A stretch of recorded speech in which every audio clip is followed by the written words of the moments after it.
नानक नदरी नदर निहाल, जिनको नदर कर्म तिन कार। नानक नदरी नदर निहाल। ਵਾਹਿਗੁਰੂ ਜੀ ਕਾ ਖਾਲਸਾ ਵਾਹਿਗੁਰੂ ਜੀ ਕੀ ਫਤਿਹ। ਇਕ ਓੰਕਾਰ ਸਤਿਨਾਮ ਕਰਤਾ ਪੁਰਖ ਨਿਰਭਉ ਨਿਰਵੈਰ ਅਕਾਲ ਮੂਰਤ ਆਦਿ ਸੈਭੰ ਗੁਰ ਪ੍ਰਸਾਦ। जुगो जुग अटल चवर छतर तकर के मालिक धन धन श्री गुरु ग्रंथ साहिब जी पावन पवित्र गोद विच जुड़ बैठी गुरु की साथ संगत जियो। गल की फतेह बुलाओ जी। वाहिगुरू जी का खालसा वाहिगुरू जी की फतेह। धन धन श्री गुरु नानक पातशाह जी बख्शिश का सदका 37 पौड़ियां तक विचार हुई है। आज 78वीं पौड़ी आरंभ होगी। सतगुरु नानक कृपा करके सोझी बख्श के आप ही इसके अर्थ करवा रहे।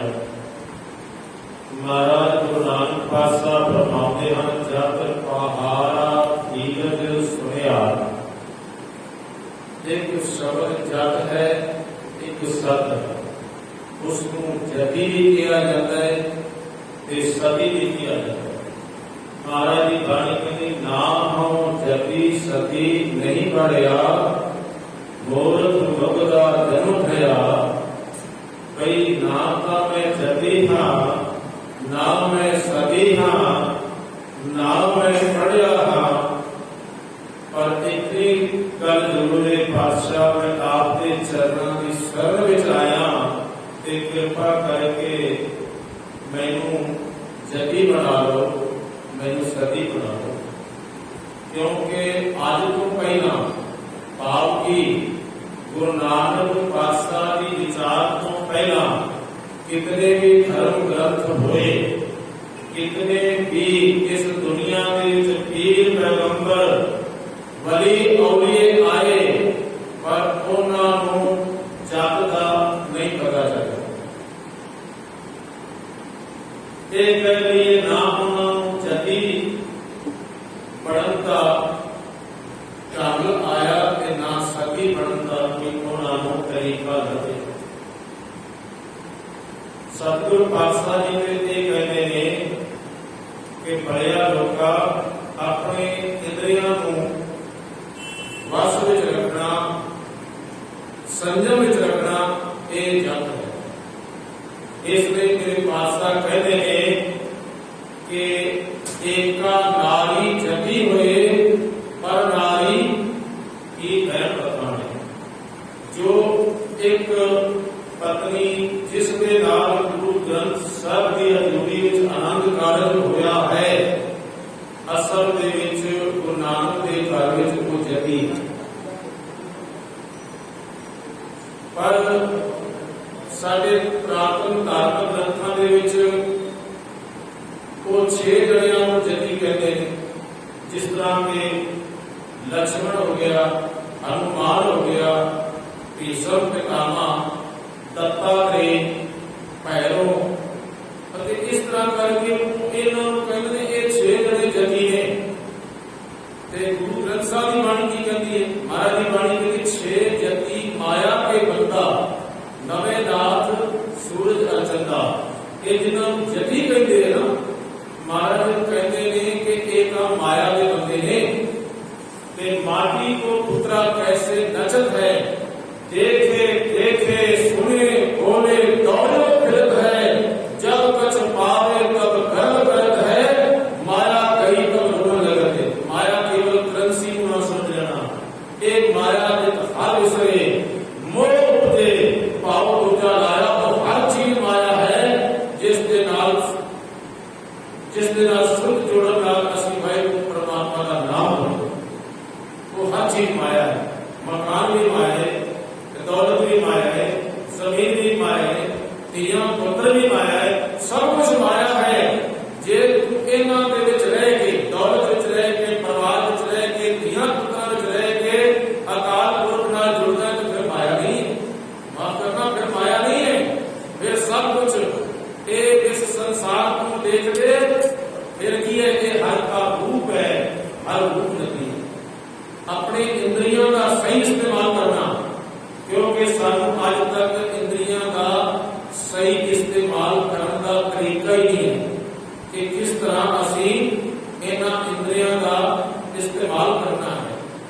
तो सतगुरु पातशाह जी इत्थे सानू यही समझाने का यत्न करते हैं।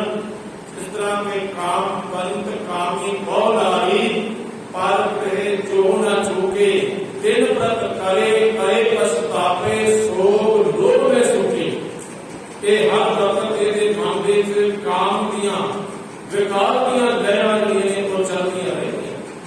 महाराज कहते ने क्या करायो पूछ पर फेर ना जोड़े अंत तू। नानक खुला सती बाड़ खड़िया आप संसार की। ये जिहड़ा बाग है ना परमात्मा का लाया हुआ है, इस बाग दे विच तरह तरह के फुल ने और इन्हां फुल्लां नूं तू देख सकदा है किस दृष्टि नाल। इस दृष्टि नाल जिस तरह भगत कबीर जी ने किया है ना कि नीचे लोहन कर रहो ले साजन घट माहे सब रस खेलो पीसो किसी लगा होता है। कहते मैं अपने परमात्मा अपने साजन वाहिगुरू अपने हिरदे दे विच रह के नीचे लोहन कर रहो ले साजन घट माहे ते सब रस खेलो पीसो किसी लखा होना। मैं सारे रस आनंद माणदा अपने परमात्मा के नाल ते किसी नूं मैं जणाउण की कोशिश भी नहीं करता कि मेरे अंदर वाहिगुरू परमात्मा बैठा है। 8 जाम 64 घड़ी तो निरखत रहे जियो नीचे लोहन क्यों करो सब गढ़ देखो भी। देखो इन्हां दोवां जिहड़े दो श्लोक ने इन्हां दोवां श्लोकां दी बढ़तर देखना। एक श्लोक में भगत कबीर जी कहते हैं नीचे लोहन कर रहो ले साजन घटनाएं सब रस खेलो पीसो किसी लखाओ नाए।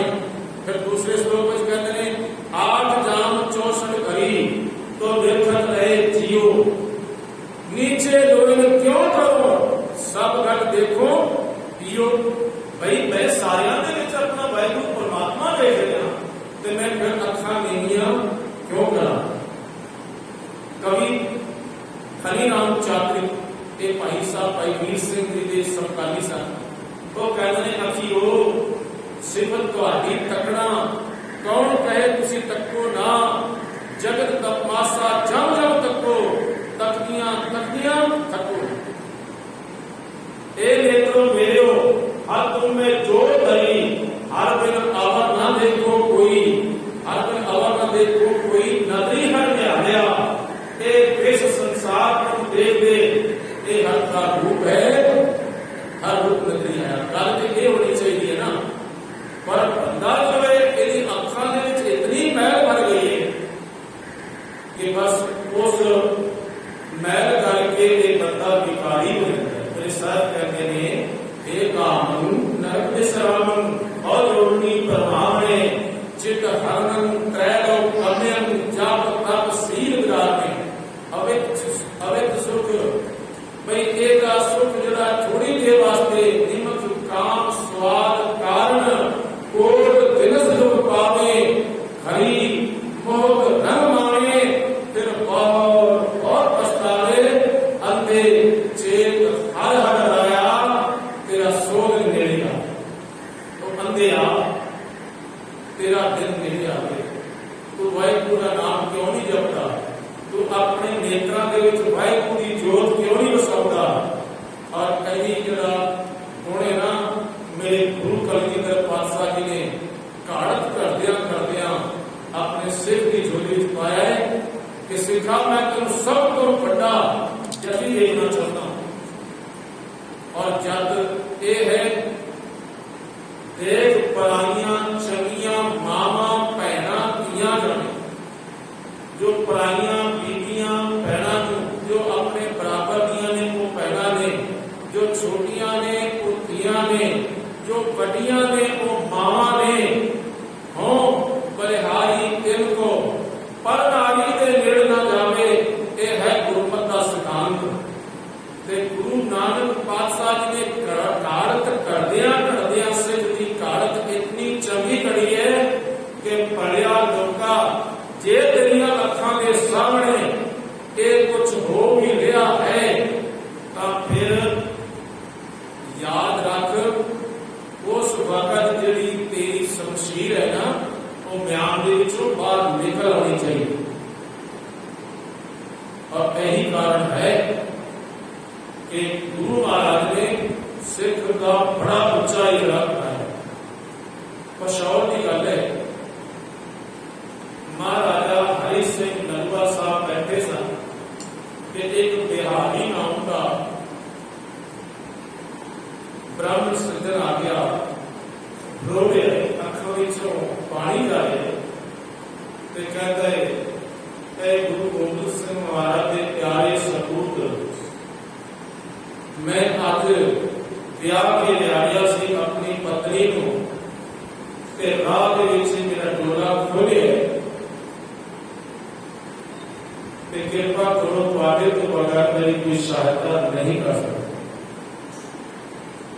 पर एक गल सुनिया साहब हरि सिंह नलवा के अखां दे विचों आपके अंगार निकल पे कि मेरे हुंदियां किसी बच्ची के ऊपर कोई हाथ उठा लवे उसको मैं इस जहान को ही खत्म कर दिया। एक गल याद रखना, बड़े बड़े पापियों को बख्शिया है गुरु साहिबान ने, गुरु साहिबान के सिंघां ने, और जिस किसी ने मैली नजर करके देखा उसको नहीं बख्शिया। इतिहास पढ़ लेना, किधर कि मर्जी इतिहास का पन्ना चुप के देख लेना, उसे बख्शिया नहीं गुरु साहब के सिंघां ने। उस वेले ये गल अजे उन्हें की सी कि सरदार हरि सिंह नलवा की दृष्टि बड़ी दूर दृष्टि सी, वो थोड़े जी सोच वाले नहीं सन, उन्होंने दृष्टि दीवारों तो पर भी जाती सी।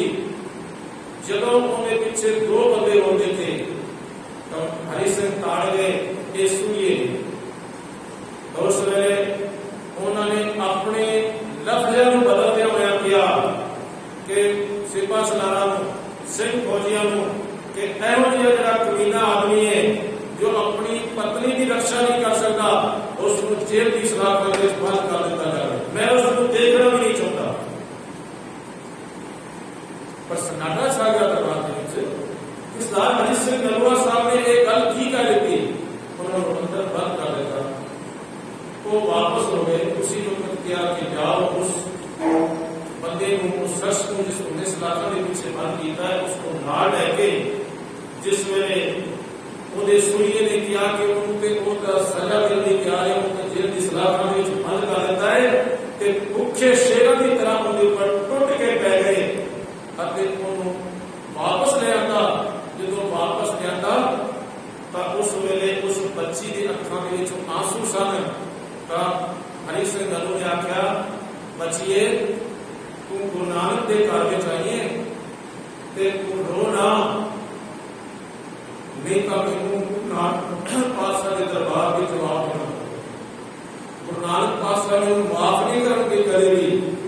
बच्चिए तू दस तेरे मां बाप किथे ने, बच्चिए तू मैनू दस तेरा वो समाज किथे है। तो उस वेले हरे हरे गले नाल उस बच्ची ने कहा, मेरा सारा समाज मर गया ते मेरा नाम भी मर गया, मेरे मां बाप भी मर गए, मेरा मां बाप तू है। क्योंकि वो सारे देखते रहे, उन्होंने मुझे छुड़ाया नहीं, पर तू अपनी जान दे खेल के मुझे बचा के लाया, इस वास्ते मेरा मां बाप को। पर उस वेले फिर बच्ची कहती है ਜੀਵਨ ਦਾ ਢੰਗ ਸਿਖਾ ਦਿਓ।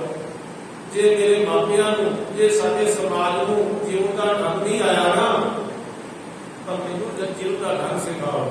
ਉਸ ਵੇਲੇ ਸਰਦਾਰ ਹਰੀ ਸਿੰਘ ਨਲੂਆ ਆਪਣੇ ਖੁਸ਼ ਹੋਏ।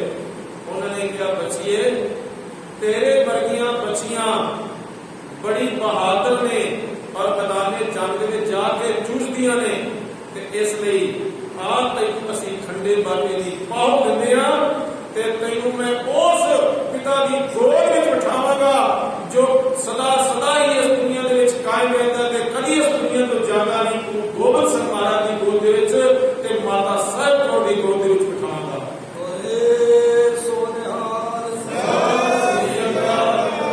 ਉਸ ਵਕਤ ਉਹਨਾਂ ਨੇ ਖੰਡੇ ਬਾਬੇ ਦੀ ਪਹੁੰਚ ਛਕਾਈ। ਤਾਂ ਸਾਧ ਸੰਗਤ, ਜਦੋਂ ਸਰਦਾਰ ਹਰੀ ਸਿੰਘ ਨਲੂਆ ਜਗਰਾਉਂ ਦੇ ਕਿਲੇ ਵਿੱਚ ਸ਼ਹੀਦ ਹੋ ਗਏ ਸਨ, ਤਾਂ ਉਦੋਂ ਕਿਲੇ ਦੇ ਵਿੱਚ ਇੱਕ ਸਵਾਲ ਪੈਦਾ ਹੋਇਆ ਕਿ ਹੁਣ ਮਹਾਰਾਜਾ ਰਣਜੀਤ ਸਿੰਘ ਤੱਕ ਖਬਰ ਕੌਣ ਪਹੁੰਚਾਵੇ? ਤਾਂ ਇਸ ਬੱਚੀ ਨੇ ਕਿਹਾ ਸੀ, ਮੈਂ ਪਹੁੰਚਾਵਾਂਗੀ। ਇਸ ਨੇ ਇਸਲਾਮੀ ਬੁਰਕਾ ਪਹਿਨ ਕੇ ਤੇ ਉੱਥੋਂ ਇਹ ਬਾਹਰ ਨਿਕਲੀ ਔਰ ਉੱਥੋਂ ਇਹ ਚੱਲੀ ਪਿਸ਼ਾਵਰ ਤੋਂ ਅਤੇ ਮਹਾਰਾਜਾ ਰਣਜੀਤ ਸਿੰਘ ਦੇ ਕੋਲ ਲਾਹੌਰ ਦੇ ਵਿੱਚ ਆ ਕੇ ਖਬਰ ਦਿੱਤੀ। ਤੇ ਇਹਦਾ ਨਾਮ ਕੀ ਰੱਖਿਆ ਸੀ ਅੰਮ੍ਰਿਤ ਛਕਾਉਣ ਤੋਂ ਬਾਅਦ? ਸਰਦਾਰ ਕੌਰ। ਸਾਧ ਸੰਗਤ, ਇਸ ਤਰ੍ਹਾਂ ਸਤਿਗੁਰੂ ਗੁਰੂ ਨਾਨਕ ਪਾਤਸ਼ਾਹ ਦੇ ਸਿੱਖਾਂ ਦੀ ਘਾੜਤ ਅਸੀਂ ਪਿੱਛੇ ਵੀ ਪੜਿਆ, ਕਿੱਥੇ ਕੜੀਏ ਸੁਰਤ ਮਨ ਖੁਦ, ਇਹ ਦੀ ਘਾੜਤ ਕੜੀਏ ਉਹਨਾਂ ਦੇ ਮਨ ਦੀ ਖੁਦ ਦੀ, ਕਿ ਉਹ ਕਦੀ ਕਿਸੇ ਦਾ ਦੁੱਖ ਨਹੀਂ ਸਹਿ ਕਰ ਸਕਦੇ। ਸਾਧ ਸੰਗਤ, ਮੈਂ ਇੱਕ ਗਾਥਾ ਆਪ ਨੂੰ ਹੋਰ ਸੁਣਾਵਾਂ। ਅਕਾਲ ਤਖਤ ਦੇ ਸਰਦਾਰ ਹਰੀ ਸਿੰਘ ਭੱਗੀ ਜੀ ਸਨ ਔਰ ਸਿੰਘਾਂ ਨੇ ਸਾਰਾ ਇਲਾਕਾ ਖਾਇਆ ਸੀ, ਸਾਰੀ ਜਗ੍ਹਾ ਤੇ ਆਪਣੇ ਘੋੜੇ ਰਖਾਏ ਸਨ, ਬਜਾਏ ਸਨ, ਔਰ ਉਹਨਾਂ ਦੇ ਸਾਹਮਣੇ ਕੋਈ ਉੱਚੀ ਧੌਣ ਕਰਕੇ ਇਹ ਨਹੀਂ ਕਹਿ ਸਕਦਾ ਤੁਸੀਂ ਇੱਥੋਂ ਲੰਘ ਕਿਉਂ ਗਏ, ਤੁਸੀਂ ਇਹ ਜੈਕਾਰੇ ਕਿਉਂ ਬੁਲਾ ਰਹੇ ਹੋ, ਤੁਸੀਂ ਇੱਥੇ ਫਤਿਹ ਕਿਉਂ ਬੁਲਾ ਰਹੇ ਹੋ। ਪਰ ਸਾਧ ਸੰਗਤ ਜੀ, ਇੱਕ ਇਲਾਕਾ ਛੱਡ ਦਿੱਤਾ ਸੀ ਸਿੰਘਾਂ ਨੇ। ਉਹ ਕਿਹੜਾ ਹੈ? ਉਹ ਕਸੂਰ ਦਾ ਇਲਾਕਾ। ਤੇ ਉੱਥੇ ਵਾਸਤੇ ਵੀ ਜਦੋਂ ਇੱਕ ਦਿਨ ਆ ਕੇ ਪੁਕਾਰ ਕੀਤੀ ਤਾਂ ਤਾਂ ਵੀ ਉੱਥੇ ਸਿੰਘ ਗਏ ਔਰ ਉੱਥੋਂ ਵੀ ਬੱਚੇ ਨੂੰ ਛੁਡਾ ਲਿਆ। ਤਾਂ ਇਸ ਤਰ੍ਹਾਂ ਕਰਕੇ ਸਾਨੂੰ ਅੱਜ ਤੱਕ ਇਹ ਪਤਾ ਨਹੀਂ ਚੱਲਿਆ ਜਤੀ ਕੌਣ ਹੈ ਤੇ ਜਤ ਦੇ ਅਰਥ ਕੀ ਨੇ। ਜਤ ਦੇ ਅਰਥ ਆ ਨੇ ਕਿ ਭਾਈ ਆਪਣੀਆਂ ਇੰਦਰੀਆਂ ਨੂੰ ਸੰਜਮ ਦੇ ਵਿੱਚ ਰੱਖਣਾ, ਕਾਬੂ ਦੇ ਵਿੱਚ ਰੱਖਣਾ। ਔਰ ਜਤੀ ਤੇ ਸਤੀ ਨਾ ਸਾਨੂੰ ਸਤੀ ਦਾ ਪਤਾ ਲੱਗਿਆ। ਸਾਧ ਸੰਗਤ ਜੀ, ਭਗਤ ਕਬੀਰ ਜੀ ਦਾ ਸੁਣੋਗੇ, ਸਤੀ ਪੁਕਾਰੇ ਚੇ ਚੜੀ, ਸੁਣੋ ਵੀਰ ਮਸਾਨ, ਲੋਕ ਸਵਾਇਆ ਚੱਲ ਜਿਓ ਹਮ ਤੂੰ ਕਾਮ ਮਿਲਾ। ਜਦੋਂ ਸਤੀ ਕਿਸੇ ਦਾ ਪਤੀ ਮਰ ਜਾਂਦਾ ਸੀ ਤਾਂ ਉਦੋਂ ਬਹੁਤ ਸਾਰੀ ਧੂਪ ਤੇ ਮੰਤਰਾਂ ਤੇ ਹੋਰ ਸੁਗੰਧੀਆਂ ਦਾ ਉਹਦੇ ਉੱਪਰ ਛਿੜਕਾਅ ਕਰਦੇ, ਉਹ ਬੇਹੋਸ਼ ਨਹੀਂ ਕਰ ਦਿੰਦੇ ਸੀ। ਬੇਹੋਸ਼ ਨਹੀਂ ਕਰਕੇ ਜਦੋਂ ਉਹਦੇ ਪਤੀ ਦੀ ਲਾਸ਼ ਸੜਦੀ ਸੀ ਤਾਂ ਚੁੱਕ ਕੇ ਉਸੇ ਲਾਸ਼ ਦੇ ਉੱਪਰ ਸੁੱਟ ਦਿੱਤਾ ਜਾਂਦਾ ਸੀ। ਉਸ ਨੂੰ ਕੀ ਕਹਿੰਦੇ ਸੀ? ਸਤੀ। ਇਹਨਾਂ ਨੇ ਸਾਡੇ ਪੁਰਾਣੇ ਧਾਰਮਿਕ ਗ੍ਰੰਥਾਂ ਦੇ ਅਰਥ ਸਤੀ ਦੇ ਆ ਕੀਤੇ ਨੇ। ਇਹ ਮਹਾਰਾਜ ਗੁਰੂ ਅਮਰਦਾਸ ਜੀ ਕੀ ਕਹਿੰਦੇ ਨੇ? ਸਤੀਆਂ ਇਹ ਨਾ ਆਖੀਆਂ ਜੋ ਮਰੇ ਨਾ ਲੱਗ ਚਲਨ, ਨਾਨਕ ਸਤੀਆਂ ਜਾਣੀਆਂ ਜੇ ਬਿਰ ਹੈ ਝੂਠ ਮਰਾ। ਜਿਹੜੀਆਂ ਔਰਤਾਂ ਆਪਣੇ ਪਤੀ ਦੇ ਲਾਸ਼ ਦੇ ਨਾਲ ਸੜ ਕੇ ਮਰ ਜਾਂਦੀਆਂ ਨੇ, ਉਹ ਸਤੀ ਨਹੀਂ ਕਹਿ ਪਾਉਂਦੀਆਂ, ਬਲਕਿ ਸਤੀਆਂ ਉਹ ਨੇ ਜਿਨ੍ਹਾਂ ਦੇ ਅੰਦਰ ਵਾਹਿਗੁਰੂ ਪਰਮਾਤਮਾ ਦੇ ਪ੍ਰਤੀ ਬਿਰਹਾ ਪੈਦਾ ਹੁੰਦਾ ਹੈ। ਬਿਰਹਾ ਆਖੀਏ, ਬਿਰਹਾ ਤੂੰ ਸੁਲਤਾਨ, ਜਿਤ ਤਰ ਬਿਰੋ ਨਾ ਉਪਜੇ ਸੋ ਤਰ ਜਾਨ ਸਾ। ਔਰ ਇੱਥੇ ਗੁਰੂ ਅਰਜਨ ਦੇਵ ਪਾਤਸ਼ਾਹ ਨੇ ਸ਼ਬਦ ਉਚਾਰਨ ਕੀਤਾ ਹੈ, ਜਿਨ੍ਹਾਂ ਨੇ ਲੜੀਵਾਰ ਪਾਠ ਕੀਤਾ ਉਹਨੂੰ ਗਿਆਨ ਹੋਵੇਗਾ। ਜਲੇ ਨਾ ਪਾਈਏ ਰਾਮ ਸਵੇਰੀ, ਕਿਰਤ ਸੰਜੋਗੀ ਸਤੀ ਉੱਠ ਹੋਈ, ਦੇਖਾ ਦੇਖੀ ਮਨ ਹੱਥ ਜਲ ਜਾਈਏ, प्रे संग न पावे और जोर बढ़ाइए, सील संयम पे आज्ञा माने, जिस नारी को दुख न जमाने।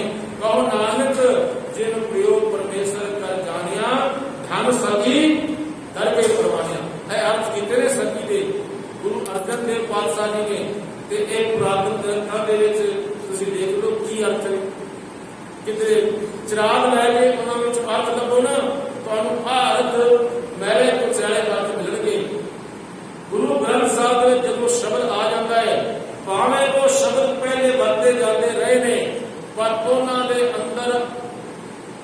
ਕੁਝ ਹੋਰ ਹੁੰਦੇ ਨੇ। ਜਦੋਂ ਗੁਰੂ ਗ੍ਰੰਥ ਸਾਹਿਬ ਵਿੱਚ ਆਉਂਦੇ ਨੇ ਤੇ ਉਹਦੇ ਵਿੱਚ ਮੇਰੇ ਪਾਤਸ਼ਾਹ ਉਹਦੀ ਜਿਲਦ ਜਾਨ ਹੀ ਬਦਲ ਕੇ ਰੱਖ ਦਿੰਦੇ ਨੇ, ਉਹਨਾਂ ਅਰਥਾਂ ਨੂੰ ਬਦਲ ਕੇ ਰੱਖ ਦਿੰਦੇ ਨੇ। ਸਾਧ ਸੰਗਤ ਜੀ, ਮੈਂ ਇੱਕ ਆਪ ਜੀ ਨੂੰ ਧਿਆਨ ਦਿਵਾਵਾਂ ਕਿ ਇਹ ਬੜੀ ਇੱਕ ਪ੍ਰਥਾ ਚੱਲੀ ਹੈ। ਇਹ ਹਿੰਦੁਸਤਾਨ ਦੇ ਸਿਰ ਦੇ ਉੱਪਰ ਬਹੁਤ ਵੱਡਾ ਕਲੰਕ ਹੈ।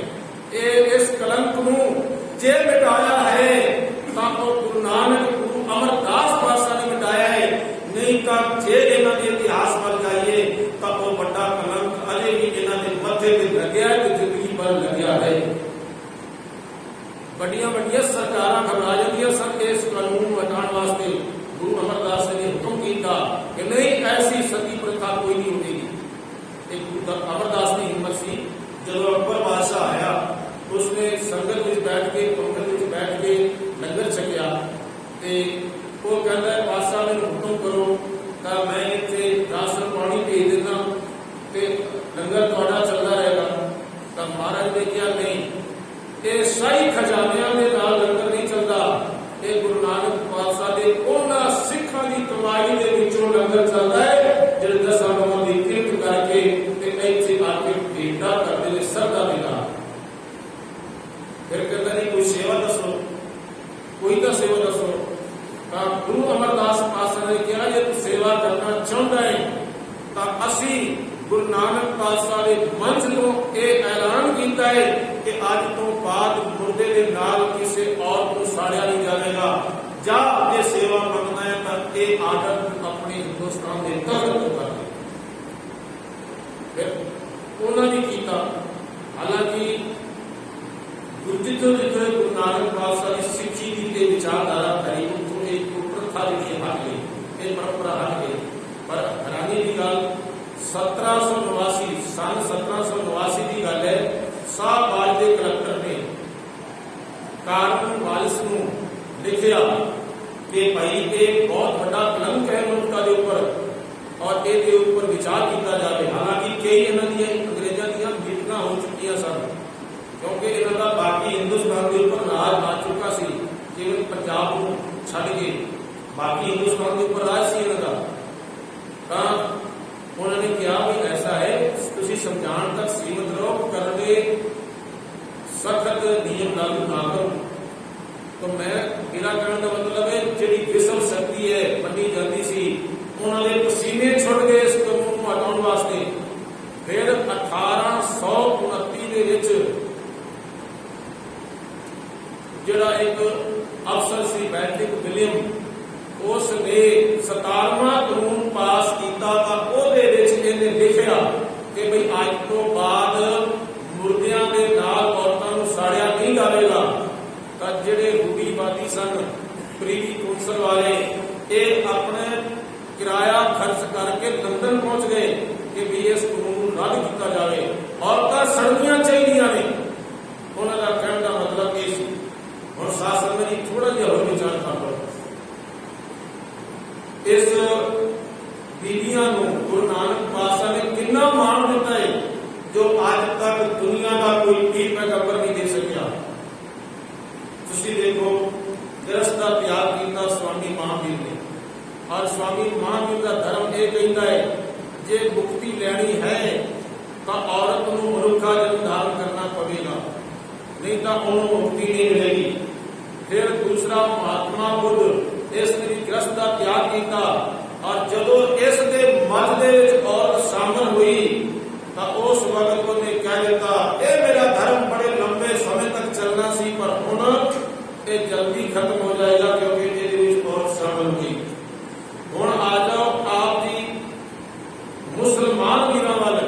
ਮੁਸਲਮਾਨ ਵੀਰਾਂ ਨੇ ਇਸ ਨੂੰ ਇੱਕ ਚਾਰ ਦੀਵਾਰੀ ਦੇ ਵਿੱਚ ਬੰਦ ਕਰ ਦਿੱਤਾ। ਔਰ ਇਹ ਤੋਂ ਬਾਅਦ ਆ ਜਾਓ ਈਸਾਈਆਂ ਵੱਲ।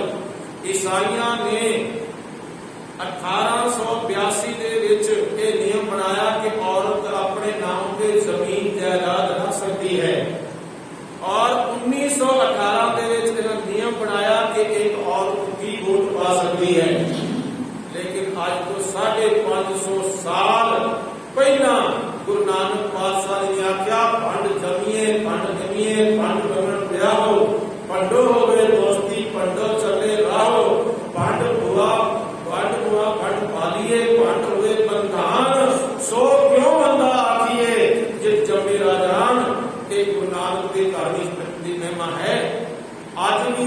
ईसाईयत भावें कितने चली गई है।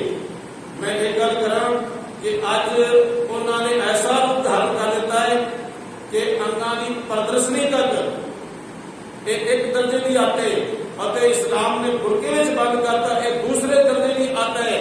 लेकिन गुरु नानक पातशाह ने बराबरी का दर्जा दिता।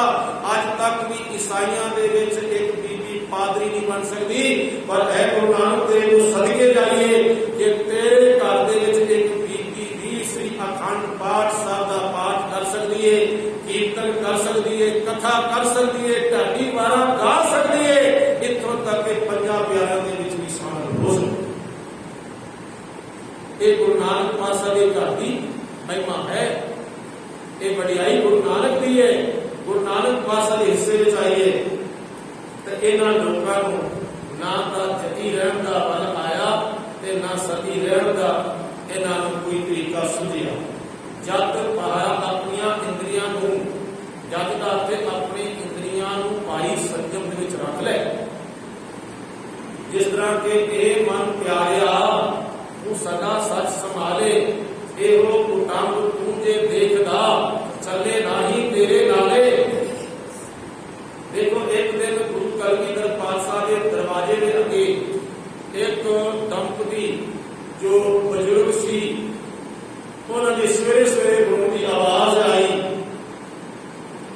ते नाल उन्होंने एक नौजवान पुत्र सी ते महाराज ने कहा भी देखो एक गुरु नानक के दर के आगे कौन रोता है, की दुख है। तो सिख ने जाके क्या पातशाह को कहते हैं असं गुरु को मिलना। बादशाह बाहर आ गए, हाँ दसो बुजुर्गो की गल है। कह लगे कि असी साडा एक पुत्र है, इसका ब्याह भी नहीं किया है और ये कहता है कि आज बाणी दी पंक्तियां ने पढ़िया ने, ए मन प्यारिया तू सदा सच संभाले, एहो कुटांग तू जे देखदा चले नहीं तेरे नाले। इसलिए मैं जंगल में आ गया। मेरे पातशाह जी ने समझाया कि पढ़िया लोका इस पानी का सारा शब्द पढ़ कि तेन समझ आ जाए। ए मन तू हमेशा भाई तू परमात्मा के नेड़े रहे, पर इतना परिवार के इंज रहे जिवें एक जाल के बुरलाई रहती, वो पानी के बिच रही है पर उस दे खंभ नहीं भिजते। तू परिवार में रहे, तू घर के रहे, तू खेती कर, तू वाही कर, तू दुकानदारी कर, तू बिजनेस कर, अपने बच्चों की पालना कर।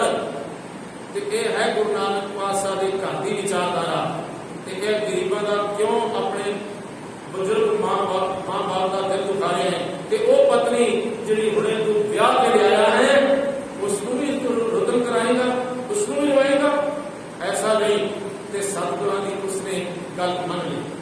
सतसंगत जी गुरबाणी के अर्थ चंगी तरह ना समझना कई बार बंदा बुराई करेगा। और एक बारी हम इसके उल्ट देखो, एक बार पौंटा साहब गोबिंद सिंह महाराज जी बैठे सन कि उसे एक सिख आया, उन्हें मत्था टेकिया, मत्था टेक के उस बाद उसी मेरे बेटा जी चंगा पातशाह जी आज्ञा बख्शो मैं जा रहा। सतगुरु पातशाह कहते मेरा तो चाह ही नहीं करता है भाई सिक्का नहीं आया है तो मैं तेरे नाल दो चार गल्लां बातां करनियां ने, तेरे हिरदे नूं घड़ना है, तेनू घड़ना है, तेनू सवारना है, सवारना है ते तू नहीं कहना कि चले जिवें हम भी आप देखते हैं ना कोई बच्चे बच्चे आते ने अपनी गड्डी खड़ी करी की मत्था टेकिया पर सुनिया कुछ भी नहीं चले। इतों तक के आप समा कढ़ के तीर्थ यात्रा करन जाते हैं, इतिहासक गुरुद्वारियां के दर्शन करन जाते हैं, उत्थे भी मैं माफ करना मैं सारियां की गल नहीं करता, कुछ ऐसे विचारवान ने उत्थे जाके स्नान का कर लेंगे, लंगर ते छक लेंगे, पर उत्थे घड़ी दो घड़ी बैठ के कीर्तन श्रवण नहीं करेंगे, गुरु दियां विचारां श्रवण नहीं करेंगे। भाई ये गुरुद्वारे कादे वास्ते बने, ये विचार श्रवण करने वास्ते बने। उस ने कहता पातशाह जी मैं जाना। सतगुरु पातशाह कहने लगे भाई असीं तां तेरे नाल अजे गल्लां बातां करनियां ने। कहने लगा नहीं जी नहीं, मैं जाके काम काज करना है, परिवार पालना है, मेरे तो घर परिवार रहता नहीं, उन्हें पालना कौन करेगा? पालना भी मैं करता, मैं कमाई करता,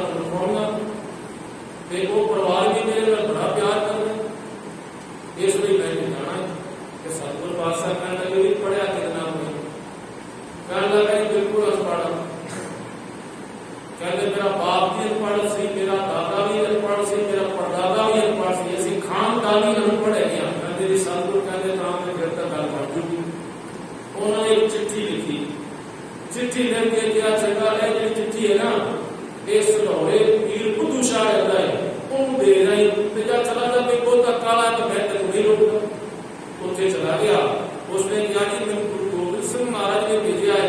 बस गुरु गोबिंद सिंह का नाम सुनते ही उसने पीर बुद्धू शाह ने अपना सिर मेरे कदमों के चला आख्या बैठ गुरु के प्यारे सिखा। पहले उसकी सेवा पानी की बड़ा आदर भाव देता क्योंकि गुरु ने कोल आया मेरी गुरु की गली में लंघ के आया है, इस वास्ते मेरे वास्ते तो तुम ही गुरु है क्योंकि गुरु के सिख जिहड़े होंगे ना वो गुरु का रूप होंगे ने ते गुरु का रूप जान के उसने बड़ी सेवा की। जिवें चिट्ठी गुरु की पढ़ी तां उन्होंने पता लग गया पीर बुद्धू साहब अते वो कहने लगा जी हुण तां मेरी सेवा भी होगी, सब कुछ हो गया होने लगा। कहने लगा जी नहीं हुण मेरे को गुरु का हुक्म भी आ गया 6 महीने तू इत्थे रहेगा क्योंकि गुरु गोबिंद सिंह महाराज ने चिट्ठी लिखी है भाई 6 महीने रखना अपने को जान नहीं देना तो हुण भाई ज्यादा प्यार ना ले जा, मैं बिल्कुल रखांगा तेरी सेवा करांगा और जे तू प्यार ना नहीं रहता तो मैं तेरे बन के भी रखूंगा क्योंकि मेरे गुरु पातशाह का हुक्म है। मैं और सारी गल्लां टाल सकदा पर अपने साहिब कमाल गुरु गोबिंद सिंह महाराज के बोल नहीं टाल सकता। वो मेरा अल्लाह है, वो मेरा खुदा है। चंगे को सुनते फंसे तो वो रोवे गुरदारे कहना नहीं रो भावे हंस के रहे, सेवा तेरी मैं सब करांगा, जो तू खान मंगेगा तेरी मैं वो दवांगा, जिधर तू आखेगा शायद करने वास्ते तेरे शायद करने भी ले जावांगा। पर 6 महीने तो पहला तो जदों 6 महीने बाद वो छुट्टिया ते गया अपने घर ते जेडे ओदे अगों तियां पुत्र पत्नी सी वो बड़ी गरीबी सी भाई तू सानू गरीबी की हालत में छड़ के चला गया है। बड़ा सोहना मकान बनया सी, बड़ी सोहने सोहना वस्त्र पहने हुए सी और उन्होंने घर के गांवां की मज्जां बनी हुई सन ते वो कहते जी जदों तक तू गया ना उदों दा रंग ही बन गया। बस कोई गुरु के प्यारे आए सन उन्होंने सानू मकान भी सोहना बना दिता ते साडी आर्थिक दशा भी इतनी सुधर गई जिसको असीं बयान नहीं कर सकते। तो सतगुरु ने समझाना सी ना उसको भाई इतना मोह खचित ना हो, इतना गलतान ना हो जाए तो तेरे गुरु भी बन जाए। मोह मल बेबस की हो काम कहे के इस पछाड़ो, ये मोह दे विच बंदा इतना बेबस हो जाता है कि बस कहता है जो मेरा परिवार है बस उसे परिवार के इतना खचत होगा, इतना गलतान होता है कि अपने गुरु अपने ठाकुर अपने परमेश्वर को भुलता है। उसनों मेरे पातशाह कहते मैंने परिवार के विच रहना है तो इसनों परिवार को 6 महीने दूर रखा क्योंकि उस दास इन्हां दा तवाजन बनाना सी, संसार के विच रहना है, संसार के रहते हुए वाहिगुरू का नाम जपना। तो इस तरह करके असी अपनी इंद्रियां के ऊपर काबू रखना है क्योंकि ये भी एक जो मोह है ये भी रब के नाल जुड़न नहीं दिंदा। इतना मोह भी ना होवे और एवं त्याग भी ना होवे कि तू छड़ के जंगल में चला जाए। मेरे पातशाह कहते जद पहारा पहारा कहते ने सुनियारे की वो दुकान ते भट्टी जिहदे विच वो सोने को पाउंदा है, जो कल को कोठारी चढ़ो कबरो होत फिरो जब ते सुध पै है बाहर है तब ते थाम फिरो। जदों वो सोने को पाउंदा है ना तब उदों मतलब जिहड़ा जदों तक वो सुध नहीं होता तब तक वो भजदा है उहदे विच गर्म होके ते जदों वो सुध हो जाता है 12 मनियां का सुध सोना तो उदों टिक जाता। इस तरह ये मनुख का मन है ते गुरु दे कोल भट्टी है, गुरु इहदे विच तपाउंदा है सिख नूं। सिख दे विच जिहड़ा भी खोटे भावें को काम दा है, भावें को क्रोध दा है, लोभ दा है, मोह दा है, हंकार दा है, जदों तक उसकी मैल सारी दूर नहीं हो जाती उदों बंदा नचदा टपदा है। ते जदों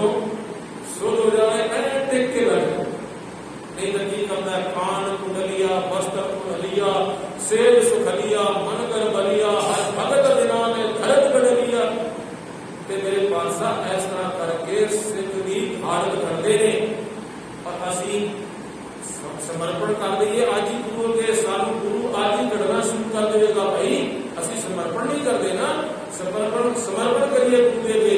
आखिए ऐ मेरे सतगुर पासा तन मन धन सब सौंप गुर को, हुक्म मन्ने पाई तेरा हुक्म मनता। तो अज तो ही 12 बनिया का सुलसुला बना देंगे।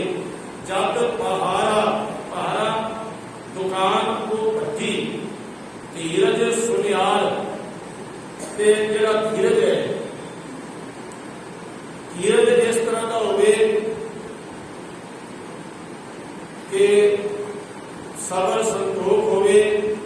जे कोई किसी ने बुरा शब्द कह दिता तब ਉਹਦੇ ਵਿੱਚ इतना अंदरों दुखी ना हो जाए, विचलित ना हो जाए कि ਇਹਨੇ ਮੈਨੂੰ बुरा शब्द क्यों किया। ब्रह्म ज्ञानी के धीरज एक क्यों बसदा को खोदे को चंदन रेप। जिमें धरती के ऊपर भावें कोई हीरे विछा देवे ते धरती खुश नहीं होंगी, ते भावें धरती नूं कोई खोल देवे उन्हें पुट देवे तां धरती नाराज नहीं होंगी।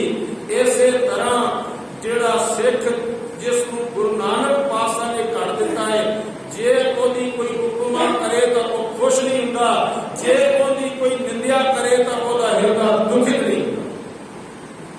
ओदी दृष्टि दे विच सारे एक समान ने, किसके पाने कोई ना भूलो जिन सगलो ब्रह्म बचाता। सासन जी इत्थे एक निकी जी गाथा है कि एक बाबा साध सिंह बेदी हुए कि दो हुए ने साध सिंह बेदी। एक तो वो बेदी जो हुए जिन्होंने कभी महाराजा रणजीत सिंह के राज के बाद दरबार साहब के परिक्रमा गद्दी लगा के बैठे सन। एक तो वो हुए ने जेडे बख्शियर बादशाह के समय हुए। बख्शियर बादशाह यदि भाल दे विच सी बाबा साहब सिंह बेदी और उन्हें दीनदार फौजदार को भेजा कि भी साहब सिंह बेदी को लभ के लिया। पता करदियां करदियां कि भाई वो जंगल के विच रहिंदा है, उत्थे पहुंच गया तो उत्थे एक थोड़ा जिहा पानी सी ते उस पानी दे विच ना बिच्छू सी। उस बिच्छू नूं वो कढदे ने ते ओहनूं डंग मार लैंदा है, वो फिर हेठां गिर जाता है ते वो फिर दोबारा उसनूं कढदे ने ते खेल उहदे पिछे खड़ा होके वो दीनदार खान देखदा। तां अखीर वो बोलिया भाई ये डंग मारन वाले मौजूद तू छड़ क्यों देता, तू कहते को की लगा देना ते हंस के तू कहते नहीं तेरा अपना स्वभाव नहीं चढ़ता, अपना स्वभाव नहीं चढ़ता। भाई ये डंग मारन का स्वभाव नहीं चढ़ता ते मैं परोपकार वाला स्वभाव नहीं चढ़ता। सुखदेव ऋषि ने पूछा सी ना वेद व्यास को, तू 18 पुराणा की रचना कर दी ते कहते भुलका ਜਿਹੜੇ ਇਹਨਾਂ ਨੂੰ ਪੜ੍ਹੇ ਇਹਦੇ ਸਾਹ ਦੀ ਸਲਾਮ ਦੀ ਗੱਲ ਦੱਸੋ। उन्होंने क्या सलाम की गल ये है कि बंदा जो है परोपकारी हो, किसी के दुखों को हरण वाला हो। मिथ्या तन नहीं परोपकारा, वो तन मिथ्या है जो किसी के उपकार नहीं करता, जो किसी की सेवा नहीं करता, वो तन होया या ना होया एक समान है।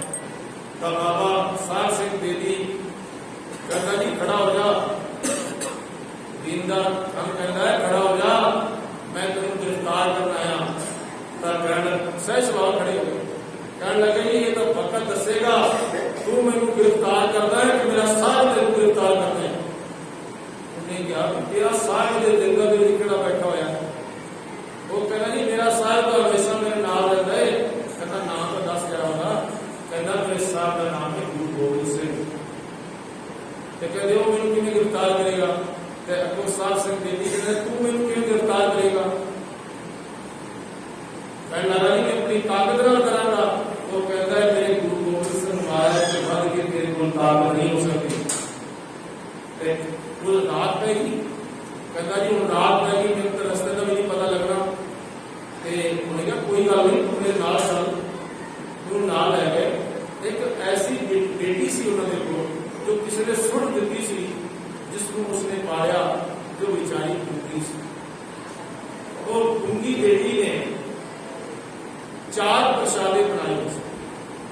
2 प्रसादे अपने वास्ते ਤੇ दो अपने पिता साहब सिंह वास्ते उन्होंने निक्की जी एक झोपड़ी बनाई सी, उत्थे रह गया। ते जदों दीवा जल रहा सी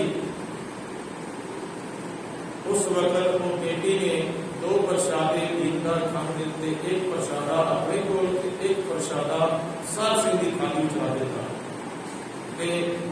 साहब सिंह जी ने दीवा बुझा दिता। कहते दीवा क्यों बुझाया? कहने लगे जी भाई इतने मच्छर आते हैं, इस वास्ते तुम्हारे मुंह के मच्छर ना चले। तो वो जो एक प्रसादा साहब सिंह के अगे गया सी, वो भी चुक के उन्हें उन्हें अगे रख दिता। ਅਤੇ ਜਿਹੜੀ ਉਹਨਾਂ ਦੀ बेटी सी उसने भी वो प्रसादा चुक के उसने अगे रख दिता। वो चारे प्रसादे खा गया, अंधेरे में पता नहीं लग्या। रात को जो वो सुता उसको सुपना आया और ये सारा सीन उसने देखा कि इन्होंने बेचारियों ने कुछ खादा ही नहीं, ते सारे चारे के चारे प्रसादे इन्होंने घेरे गिरा। इस पंक्तियों के अर्थ करके दिखा देते, सहनशील संतन सम मित्रस दुजने, नानक भोजन अनेक प्रकार निंदक आवत हुए दिशके।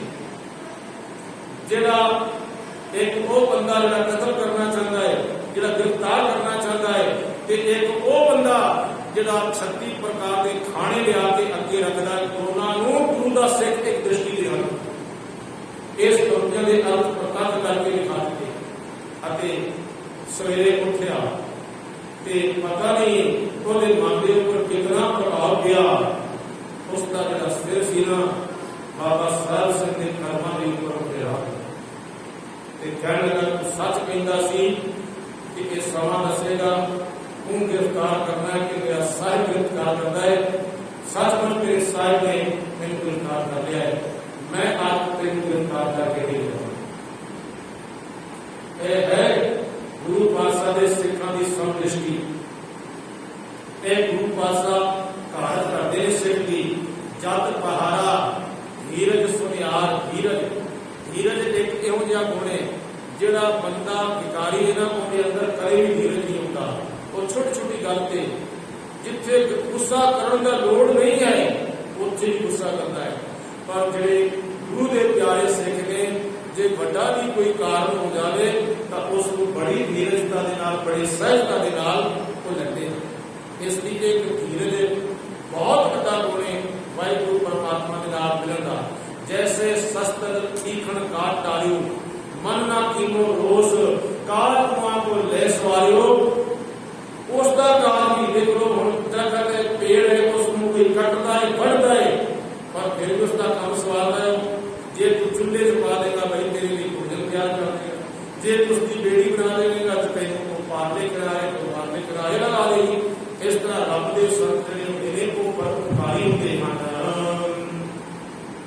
ऐरण पत तेज हथियार। ऐरण वो होती है, इसको न्यायी नहीं कहते। ऐरण वो होती है जिन्हें लोहार दे कोल चले जाओ, अपने इतने लोहार बड़े बैठे ने, तो वो लोहार दे लोहा कुटता हो, हथौड़ा बिल्कुल मारता है विचकार जिस चीज में उसने कुटना होता वो होंगी तो हेठा होती है ऐरण।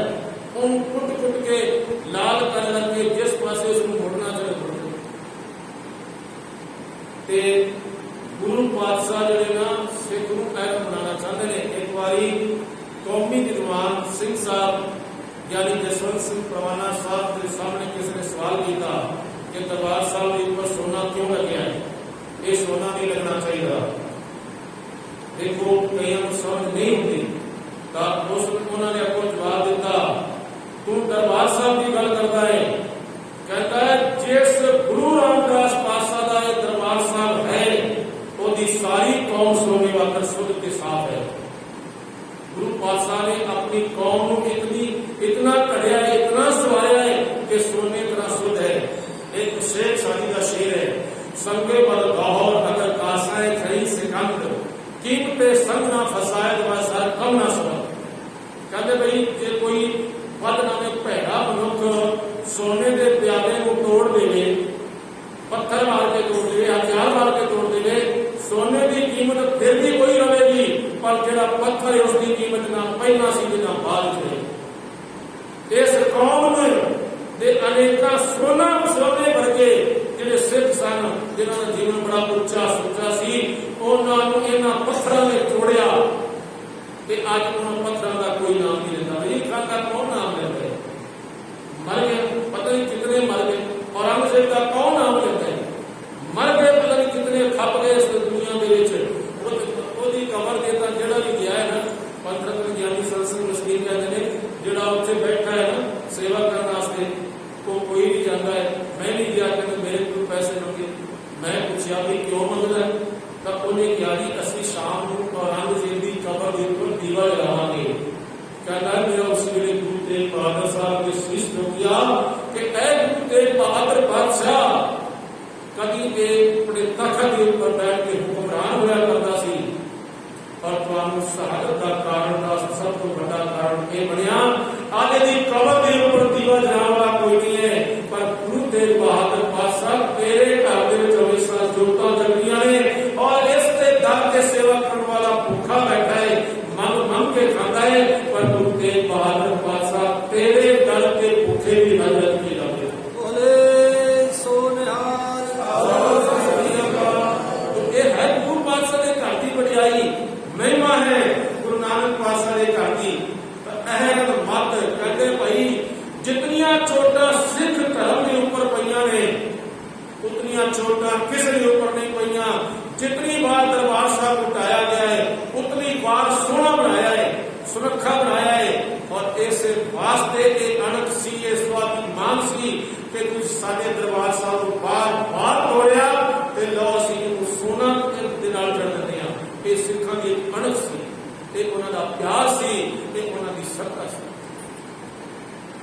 ਤੇ ਅਸੀਂ ਦਰਬਾਰ ਸਾਹਿਬ ਦੀ ਰੀਸ ਨਾ ਕਰੀਏ, ਮਾਫ ਕਰਨਾ, ਅਸੀਂ ਹੋਰ ਕਿਸੇ ਗੁਰਦੁਆਰੇ ਦੇ ਉੱਪਰ ਸੋਨਾ ਲਗਾਉਣ ਦੀ ਕੋਸ਼ਿਸ਼ ਨਾ ਕਰੀਏ। ਮੇਰਾ ਕਹਿਣ ਤੋਂ ਭਾਵ ਇਹ ਹੈ। ਤਾਂ ਇਸ ਤਰ੍ਹਾਂ ਕਰਕੇ ਘੜੀਏ ਸ਼ਬਦ ਸੱਚੀ ਟਕਸਾਲ। ਸੱਚੀ ਟਕਸਾਲ ਕੌਣ ਹੈ? ਇਹ ਗੁਰੂ ਨਾਨਕ ਦੀ ਸੰਗਤ। ਇੱਥੇ ਘਾਟ ਘੜੀ ਜਾਂਦੀ ਹੈ ਤੇ ਇੱਥੇ ਘੜੀਏ ਸ਼ਬਦਾਂ ਦੀ ਘਾਟ ਘੜੀ ਜਾਂਦੀ ਹੈ। ਦੂਸਰਾ ਅਰਥ ਕੀਤਾ ਆਚਰਣ ਦੀ ਘਾਟ ਘੜੀ ਜਾਂਦੀ ਹੈ। ਇਹ ਦੋ ਅਰਥ ਕੀਤੇ ਨੇ। ਤਾਂ ਇਸ ਲਈ ਆਚਰਣ ਦੀ ਘਾਟ ਕੱਢ ਲਓ ਔਰ ਸ਼ਬਦਾਂ ਦੀ ਘਾਟ ਕੱਢ ਲਓ। ਸ਼ਬਦ ਵੀ ਮੂੰਹ ਦੇ ਵਿੱਚੋਂ ਮਿੱਠੇ ਨਿਕਲਣ, ਤੇ ਜੇ ਸਾਡਾ ਆਚਰਣ ਸ਼ੁੱਧ ਹੋ ਗਿਆ, ਸਾਡਾ ਇਕਰਾਰ ਉੱਚਾ ਹੋ ਗਿਆ, ਤੇ ਫਿਰ ਤਾਂ ਸਾਡੇ ਸਾਰੇ ਜਿਤਨੇ ਵੀ ਇੰਦਰੇ ਨੇ ਉਹ ਸਹੀ ਮਾਰਗ ਤੇ ਚੱਲਣਗੇ ਤੇ ਸਹੀ ਕੰਮ ਕਰਨਗੇ। ਇਸ ਲਈ ਗੁਰੂ ਨਾਨਕ ਦੀ ਸੰਗਤ ਵਿੱਚ ਬੈਠਣ ਦਾ ਫਾਇਦਾ ਆ ਹੈ। ਸੰਗਤ ਦਾ ਗੁਣ ਬਹੁਤ ਅਧਿਕਾਰੀ ਪਰ ਸੁਰਾ ਖਲਕ ਤਰਾਵੀ ਨੂੰ। ਇਸ ਲਈ ਸੰਗਤ ਨੂੰ ਐਵੇਂ ਨਾ ਸਮਝਣਾ। ਗੁਰੂ ਨਾਨਕ ਪਾਤਸ਼ਾਹ ਦੀ ਸੰਗਤ ਸਾਨੂੰ ਕਦੇ ਰਹਿਣਾ ਚਾਹੀਦਾ ਹੈ।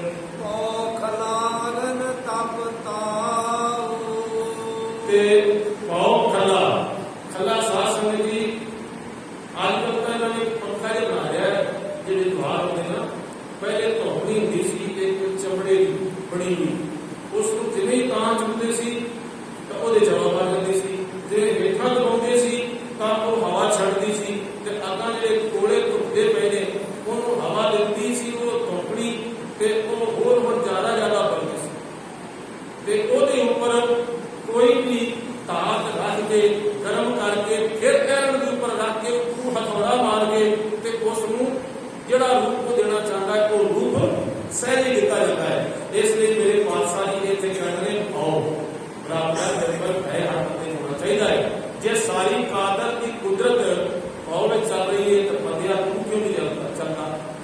ਪੈਰ ਵਿੱਚ ਸੂਰਜ, ਪੈਰ ਵਿੱਚ ਚੰਦ, ਉਹ ਕਰੋੜੀ ਚਲਤ ਨਾ ਅੰਤ ਨਾ ਅੰਤ, ਤੇ ਬੰਦਿਆ ਤੂੰ ਗੁਰੂ ਦੇ ਭਾਵ ਤੋਂ ਨਿਰਭਉ ਕਿਉਂ ਹੋ ਜਾਂਦਾ ਹੈ? ਤੇਰੇ ਅੰਦਰ ਨਿਰਮਲ ਭਾਵ ਗੁਰੂ ਦਾ ਹਮੇਸ਼ਾ ਹੋਣਾ ਚਾਹੀਦਾ। ਜਿਨ੍ਹਾਂ ਹਿਰਦਿਆਂ ਦੇ ਵਿੱਚ ਗੁਰੂ ਦਾ ਨਿਰਮਲ ਭਾਵ ਨਹੀਂ ਹੈ ਉਹ ਗੁਰੂ ਤੋਂ ਬਹੁਤ ਦੂਰ ਚਲੇ ਜਾਂਦੇ ਨੇ। ਜਿਨ੍ਹਾਂ ਬੱਚਿਆਂ ਦੇ ਅੰਦਰ ਆਪਣੇ ਮਾਪਿਆਂ ਦਾ ਡਰ ਨਹੀਂ ਹੈ ਉਹ ਕੁਸੰਗਤ ਵਿੱਚ ਰਲ ਕੇ ਤੇ ਆਪਣੀ ਜ਼ਿੰਦਗੀ ਤਬਾਹ ਕਰ ਦਿੰਦੇ। ਇਸ ਲਈ ਇਹ ਨਿਰਮਲ ਭਾਵ ਗੁਰੂ ਦਾ ਹੋਣਾ ਬਹੁਤ ਜ਼ਰੂਰੀ ਹੈ।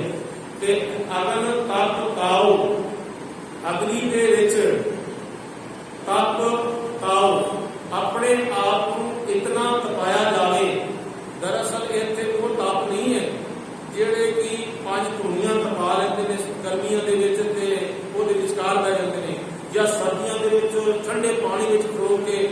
ਜਪ ਤਪ ਕਰਦੇ ਨੇ, ਉਹ ਨਹੀਂ ਹੈ। ਇੱਥੇ ਇਹ ਹੈ ਕਿ ਭਾਈ ਗੁਰ ਸੇਵਾ ਤਪਾਂ ਸਿਰ ਤਪ ਸਾਰ, ਗੁਰੂ ਦੀ ਸੇਵਾ ਕਰ ਤੇ ਸਿਮਰਨ ਕਰ, ਇਹੋ ਤਪ।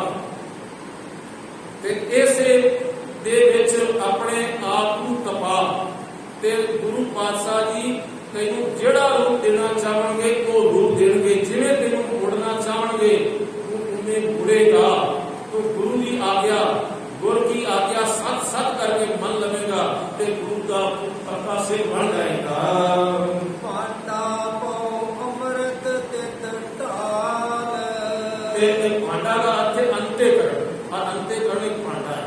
इस अंत्यकरण के विच भाव में प्यार होगी तो फिर अमृत बन जाएगा, गुरु का सारा उपदेश अमृत बन जाएगा। ਤਾਂ ਤੂੰ ਤਿਸ ਦੇ ਵਿੱਚ ਯਾਨੀ ਇਸ ਭਾਂਡੇ ਅੰਤੇਕਰਨ ਦੇ ਵਿੱਚ ਉਸਨੂੰ ਢਾਲ ਲਵੇਂ ਪਾ। ਜਦੋਂ ਤੇਰਾ ਅੰਤੇਕਰਨ ਅੰਮ੍ਰਿਤ ਦੇ ਨਾਲ ਭਰ ਜਾਵੇਗਾ ਤਾਂ ਅੰਦਰੋਂ ਕੀ ਨਿਕਲੇਗਾ? ਅੰਮ੍ਰਿਤ ਵਿੱਚ ਘੋਲ ਨਿਕਲਣਗੇ। ਜੇ ਅੰਦਰ ਜ਼ਹਿਰ ਭਰਿਆ ਹੋਵੇਗਾ ਤਾਂ ਜ਼ਹਿਰ ਹੀ ਨਿਕਲੂਗਾ ਨਾ, ਅੰਦਰ ਕਾਮ ਕ੍ਰੋਧ ਭਰੇ ਹੋਣਗੇ ਤਾਂ ਕਾਮ ਕ੍ਰੋਧ ਹੀ ਨਿਕਲੂਗਾ। ਤਾਂ ਇਸ ਲਈ ਮੇਰੇ ਪਾਤਸ਼ਾਹ ਜੀ ਕਹਿੰਦੇ ਨੇ ਗੁਰੂ ਦੇ ਜਿਹੜੇ ਸ਼ਬਦ ਨੇ ਉਹਨਾਂ ਨੂੰ ਸੁਣ, ਆਪਣੇ ਅੰਤੇਕਰਨ ਦੇ ਅੰਦਰ ਪਿਆਰ ਦੇ ਨਾਲ ਉਹਨਾਂ ਨੂੰ ਭਰ ਲੈ, ਤਾਂ ਫਿਰ ਤੇਰੇ ਅੰਦਰ ਚੰਗੇ ਬੋਲ, ਚੰਗੀ ਬਾਣੀ, ਚੰਗੇ ਵਿਚਾਰ ਨਿਕਲਣਗੇ। ਘੜੀਐ ਸਾਵਧ ਸੱਚੀ ਟਕਸਾਲ, ਸੱਚੀ ਟਕਸਾਲ ਹੈ ਗੁਰੂ ਦੀ ਸੰਗਤ ਹੈ। ਤੇ ਇੱਥੇ ਆਪਣੇ ਆਚਰਨ ਨੂੰ ਖੜੀਏ। ਸੰਗਤ ਦੇ ਵਿੱਚ ਗੁਰੂ ਨਾਨਕ ਪਾਤਸ਼ਾਹ ਦੀ ਸੰਗਤ ਦੇ ਵਿੱਚ ਬੈਠ ਕੇ ਜਿਨ ਕੋ ਨਦਰ ਕਰਮ ਤਿਨ ਕਾਰ, ਜਿਨ੍ਹਾਂ ਦੇ ਉੱਪਰ ਸਤਿਗੁਰ ਪਾਤਸ਼ਾਹ ਜੀ ਦੀ ਨਜ਼ਰ ਹੋ ਜਾਂਦੀ ਹੈ ਉਹ ਫਿਰ ਉਹ ਕਰਮਨਾਮੇ ਬਖਸ਼ਿਸ਼ ਦੇ ਹੱਕਦਾਰ ਹੋ ਜਾਂਦੇ ਨੇ। ਤੇ ਉਹਨਾਂ ਨੂੰ ਵੀ ਜਿਹੜੇ ਬਖਸ਼ਿਸ਼ ਦੇ ਹੱਕਦਾਰ ਹੋ ਜਾਂਦੇ ਨੇ, ਤਿੰਨ ਕਾਰ ਉਹਨਾਂ ਨੂੰ ਚੰਗੀ ਕਾਰ ਸੇਵਾ ਤੇ ਸਿਮਰਨ ਦੀ ਗੁਰੂ ਦੇ ਕੋਲੋਂ ਪ੍ਰਾਪਤ ਹੋ ਜਾਂਦੀ ਹੈ।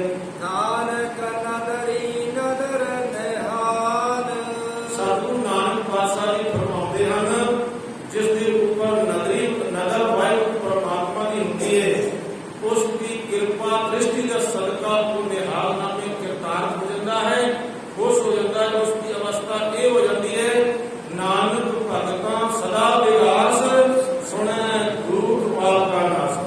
तो साथ संगत जी ये विचार में मैं थोड़ा जिहा ਇਹਨਾਂ ਵਿਚਾਰਾਂ ਤੋਂ ਹਟ ਕੇ 2-3 ਮਿੰਟ ਬੋਲਣਾ ਚਾਹੁੰਦਾ। ਸਾਧ ਸੰਗਤ ਜੀ ਇੱਕ ਨਾ ਸੇਖ ਚਿੜੀ ਸੀ, ਉਹ ਸੇਖ ਚਿੜੀ ਕੋਈ ਬੇਗਾਰੀ ਉਸਨੂੰ ਕਹਿੰਦੇ ਨੇ ਜਿਹੜਾ ਰਾਹ ਜਾਂਦੇ ਨਾਲ ਪਕੜਿਆ ਜਾਂਦਾ ਹੈ, ਪਕੜ ਲੈਂਦੇ ਸੀ ਲੋਕ। ਤੇ ਫਿਰ ਉਸ ਬੰਦੇ ਨੇ ਉਹਦੇ ਸਿਰ ਦੇ ਉੱਪਰ ਨਾ ਇੱਕ ਘਿਓ ਦਾ ਘੜਾ ਰੱਖਤਾ ਕਿ ਭਈ ਇਹ ਘੜਾ ਮੇਰਾ ਫਲਾਣੀ ਜਗ੍ਹਾ ਤੇ ਪਹੁੰਚਾ ਦੇ ਤੇ ਮੈਂ ਤੈਨੂੰ ਪੈਸੇ ਦੇਵਾਂਗਾ, ਮਜ਼ਦੂਰੀ ਦੇਵਾਂਗਾ, ਤੈਨੂੰ ਵੈਸੇ ਨਹੀਂ ਤੇਰੇ ਕੋਲ ਕੰਮ ਕਰਾਂਗਾ। ਉਹ ਜਾਂਦਾ ਜਾਂਦਾ ਪਤਾ ਕੀ ਸੋਚਦਾ ਹੈ, ਕਹਿੰਦਾ ਵੀ ਇਹ ਮੈਨੂੰ ਪੈਸੇ ਦੇ ਦੇਗਾ ਨਾ, ਫਿਰ ਮੈਂ ਉਹਦੇ ਇੱਕ ਮੁਰਗੀ ਖਰੀਦਾਂਗਾ, ਫਿਰ ਉਹਦੇ ਵਿੱਚੋਂ ਅੰਡੇ ਨਿਕਲਣਗੇ, ਫਿਰ ਬਹੁਤ ਸਾਰੀਆਂ ਮੁਰਗੀਆਂ ਹੋ ਜਾਣਗੀਆਂ, ਫਿਰ ਉਸ ਤੋਂ ਬਾਅਦ ਮੈਂ ਬੱਕਰੀਆਂ ਖਰੀਦਾਂਗਾ, ਫਿਰ ਉਸ ਤੋਂ ਬਾਅਦ ਮੱਝਾਂ ਤੇ ਗਾਵਾਂ ਖਰੀਦਾਂਗਾ, ਮੈਂ ਬੜਾ ਸੋਹਣਾ ਘਰ ਬਣਾਵਾਂਗਾ, ਫਿਰ ਉਸ ਤੋਂ ਬਾਅਦ ਮੈਂ ਵਿਆਹ ਕਰਾਵਾਂਗਾ, ਮੇਰੇ ਬੱਚੇ ਹੋਣਗੇ, ਜਦੋਂ ਬੱਚੇ ਹੋਣਗੇ ਤੇ ਉਹ ਮੈਨੂੰ ਤੰਗ ਕਰਨਗੇ, ਮੈਂ ਉਹਨਾਂ ਨੂੰ ਜੋ ਦੀ ਲੱਤ ਮਾਰਾਂਗਾ। ਜਦੋਂ ਉਹਨੇ ਲੱਤ ਮਾਰੀ ਤੇ ਘੜਾ ਹੇਠਾਂ ਪੈ ਗਿਆ ਤੇ ਉਹ ਸਾਰਾ ਘੜਾ ਉਹ ਕਹਿੰਦਾ ਵੀ ਤੇਰਾ ਘੜਾ ਕਿਉਂ ਦਾ? ਉਹ ਕਹਿੰਦਾ ਤੈਨੂੰ ਘੜੇ ਦੀ ਮੇਰਾ ਸਾਰਾ ਪਰਿਵਾਰ ਹੀ ਮਿਲ ਗਿਆ।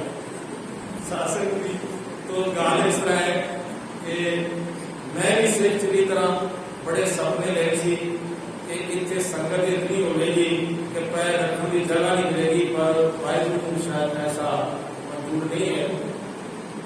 एक शायर ने किया है, किस्मत की बात देखिए टूटी कहाँ कमर, 1-2 हाथ जब लगे वहां रह गया।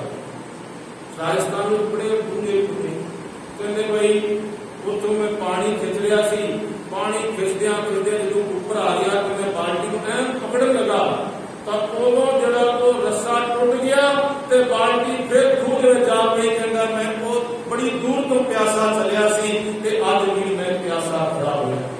किसी के एक आंसू बहाने पर हजारों दिल तड़पते हैं, पर किसी का उम्र भर रोना यूं ही बेकार जाता। ये किस्मत की गल होती है। तो साथ संगत जी ये कुछ ये समझ लो भाई जे निजी तौर पर देखा तो चलो ये किस्मत की गल है, पर अज भी सुनने में ये आ रहा है कि किसानों के ऊपर जुल्म किया जा रहा है, उन्होंने उठाने की कोशिश की जा रही है और सारा खेल को इस वास्ते रच है। तो खैर की खबर तुसी भी सुनिया होंगी। तो साथ संगत जी ये अज लास्ट में 38वीं पौड़ी सी, क्योंकि 38 पौड़ियां ने 2 शुरू, इसलिए असं कहते हैं कि 40 दिनों के कथा हो जाएगी। जे मान लो मूल मंत्र अलग लगाइए तो फिर 41 हो जाएगी, पर यह ना समझ लेना और कुदरत की गल है कि आनंद साहब की कथा कर रहे पूरी 40 पौड़ियां 40 दिन लग जाते हैं, पर यह ना कहना कि ये 40 साल नहीं, ये तो कुदरत संयोग की गल है कि 40 दिनों से कथा हो जाती है। सारा 40 दिनों कोई संबंध नहीं, दिनों कोई संबंध नहीं है। तो साथ संगत जी हम जिस तरह के कल आपको सैकटरी साहब ने कहा 2 दिन की छुट्टी है कि हम सोमवार आप जी ना विचार विमर्श करने वास्ते फिर आएंगे कि होइया गुरु की मनोचना की गज की फतेह बुलाओ जी। वाहिगुरू जी का खालसा वाहिगुरू जी की फतेह।